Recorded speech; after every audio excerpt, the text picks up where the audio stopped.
यांच्यासाठी निवारा, वीज, पाणी, आरोग्य, शिक्षण, पोषण तसेच रोजगारासाठी योजना राबवण्यात राज्य अग्रेसर असून महायुती सरकार या घटकांचा जीवनस्तर उंचावण्यासाठी कटिबद्ध आहे। का आम्हा सत्ता मिळाली जाण आहे, का आम्हा सत्ता मिळाली जाण आहे, करायचे काय याचे भान आहे। साथ द्या आम्हा नेऊ राज्य पुढती, उंच त्याची न्यावयाची शान आहे।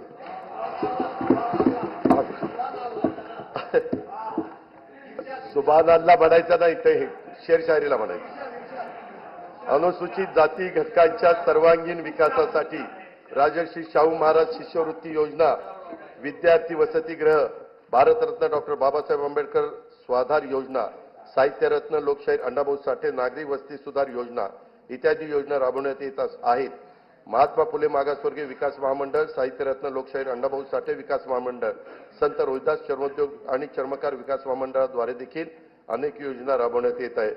अनुसूचित जाती घटक कार्यक्रम तरतुदीमध्ये यावर्षी गेल्या वर्षीच्या तुलनेत 42% एवढी भरीव वाढ करण्यात आलेली आहे। आदिवासी समाजाच्या सर्वांगीण विकासासाठी भारतरत्न डॉक्टर APJ अब्दुल कलाम अमृत आहार योजना, नमो आदिवासी स्मार्ट शाळा अभियान, आदर्श आश्रम शाळा, ठक्कर बाप्पा आदिवासी विकास योजना तसंच पंडित दीनदयाळ उपाध्याय स्वयं योजना आदी कार्यक्रम राबवण्यात येत आहे।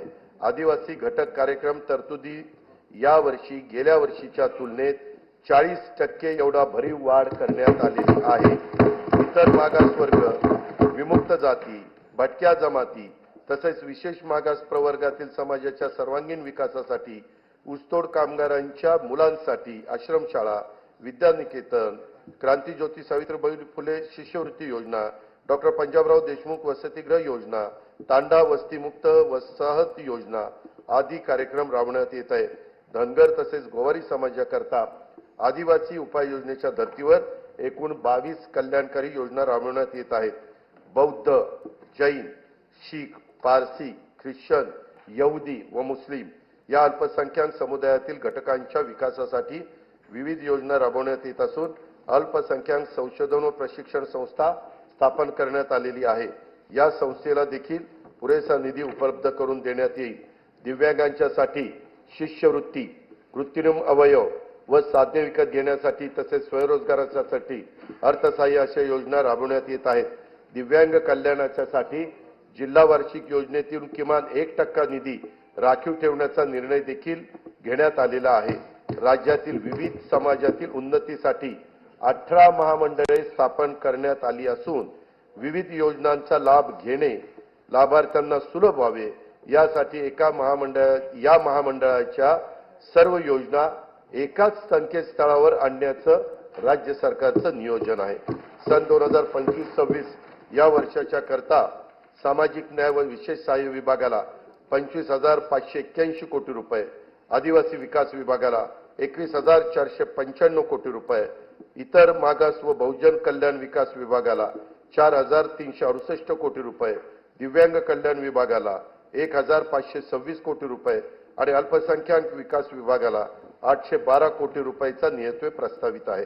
असंघटित कामगार कल्याण आभासी महामंडळाकडून 1,75,00,000 असंघटित कामगार आणि शेतमजुरांच्यासाठी सामाजिक सुरक्षा योजना राबवण्याचा विचाराधीन आहे। संजय गांधी निराधार योजना, श्रावणबाळ सेवा राज्य निवृत्ती वेतन योजना तसेच अन्य विशेष सहाय्य योजनातील अर्थसहाय्य सर्व लाभार्थींना बँक खात्यात थेट जमा करण्यात येणारे डीबीटी पद्धतीने लेख लाडकी योजनेअंतर्गत 1,13,000 लाभार्थींना थेट लाभ देण्यात आला आहे। 2025-26 साठी या योजनेच्या करता 50,55,00,000 रुपयाचा नियतव्यय प्रस्तावित आहे। मुलींच्या व्यावसायिक शिक्षणाला प्रोत्साहन देण्यासाठी शिक्षण शुल्क व परीक्षा शुल्काची 100% प्रतिपूर्ती करण्यात येत आहे। मान्यता प्राप्त उच्च आणि व्यावसायिक अभ्यासक्रमाचे केंद्रीभूत प्रवेश प्रक्रियेद्वारे प्रवेश घेणाऱ्या आणि ज्यांचे कुटुंबाचे वार्षिक उत्पन्न 8 लाख रुपयापेक्षा कमी आहे अशा विद्यार्थ्यांना हा लाभ देण्यात येतो। मुख्यमंत्री माझी लाडकी बहीण योजनेअंतर्गत 2,53,00,000 लाभार्थी महिलांना जुलै 2024 पासून आर्थिक लाभ देण्यात येत आहे। त्यासाठी आतापर्यंत 33,232 कोटी रुपये खर्च झालेला आहे। 2025-26 मध्ये या योजनेच्या करता 36,000 कोटी रुपयाचा नियतव्यय प्रस्तावित आहे। या योजनेमधून मिळणाऱ्या अनुदानाचा उपयोग काही जरा बजेट होऊ द्या ना। काही महिला गटांनी आर्थिक उपक्रमासाठी बीज भांडवल म्हणून केला असून अशा गटांना आणखीन प्रोत्साहन देण्यासाठी विशेष योजना हाती घेण्याचा आमच्या विचाराधीन आहे। दीनदयाळ अंत्योदय योजना राष्ट्रीय ग्रामीण उपजीविका अभियानांतर्गत सुमारे 22 लाख महिलांना लखपती दीदी होण्याचा मान मिळाला आहे। सन 2025-26 मध्ये आणखी 24 लाख महिलांना लखपती करण्याचं शासनाचं उद्दिष्ट आहे। नवी मुंबईत उल्वे मध्ये 194 कोटी 14 लाख रुपये किमतीच्या युनिटी मॉलचे काम आता प्रगतीपथावर आहे। बचत गटाच्या उत्पादनांना हक्काची बाजारपेठ उपलब्ध करून देण्यासाठी प्रत्येक जिल्ह्यात एक उमेद मॉल उभारण्याचं शासनाने ठरवले असून पहिल्या टप्प्यात 10 जिल्ह्यांच्या करता 150 कोटी रुपयाचा निधी उपलब्ध करून देण्यात येणार आहे।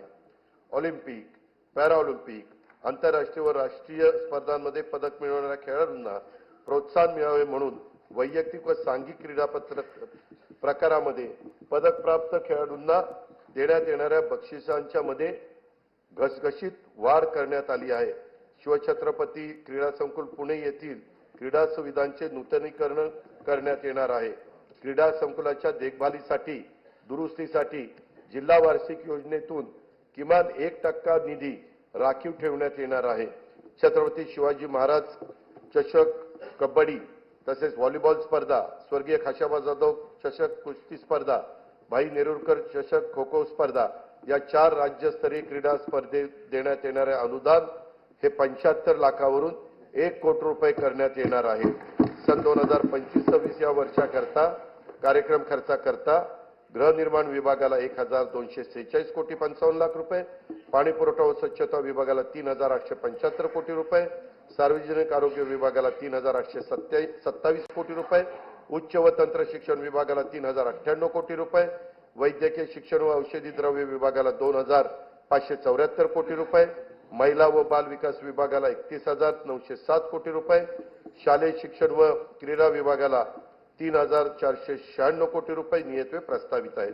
मुंबईतील गुन्हेगारीस प्रतिबंध, जलद आपत्कालीन प्रतिसाद आणि प्रभावी सार्वजनिक सुरक्षेसाठी पोलीस आयुक्त बृहन्मुंबई यांच्या कार्यालयात कृत्रिम बुद्धिमत्तेवर आधारित नवे हायटेक कमांड कंट्रोल सेंटर स्थापन करण्यात येणार आहे। गुन्ह्यातील पुरावा शास्त्रोक्त पद्धतीने गोळा करून त्याचा विश्लेषणाद्वारे दोषसिद्धीचे प्रमाण वाढवण्यास मदत व्हावी यासाठी 21 पथदर्शी फिरती न्यायवैद्यक वाहने लोकार्पित करण्यात आली आहेत। सायबर सुरक्षा संदर्भात तज्ञ मनुष्यबळांचा पुरवठा करण्यासाठी महाराष्ट्र सायबर गुन्हे सुरक्षा महामंडळ स्थापित करण्यात येणार आहे। घरबांधणी अग्रिमाची मागणी करणाऱ्या पोलीस दलातील सर्व अधिकारी व कर्मचाऱ्यांना अग्रिम देणे शक्य व्हावे यासाठी आवश्यक ती तरतूद करण्यात येणार आहे। राज्यात एकूण 18 नवीन न्यायालयाची स्थापना करण्यात आली आहे। त्यामध्ये दर्यापूर जिल्हा अमरावती, पौड, इंदापूर आणि जुन्नर जिल्हा पुणे, पैठण, गंगापूर जिल्हा छत्रपती संभाजीनगर, आर्वी जिल्हा वर्धा, काटोल जिल्हा नागपूर, वणी जिल्हा यवतमाळ, तुळजापूर जिल्हा धाराशिव आणि तसेच हिंगोली जिल्ह्याच्या ठिकाणी न्यायालयाचा याच्यामध्ये समावेश आहे। सन 2025-26 या वर्षाच्या कार्यक्रम खर्चाकरता गृह पोलीस विभागास 2,237 कोटी रुपये, उत्पादन शुल्क विभागाला 153 कोटी रुपये, विधी व न्याय विभागाला 759 कोटी रुपये व महाराष्ट्र विधानमंडळ सचिवालयास 547 कोटी रुपये नियतव्यय प्रस्तावित आहे।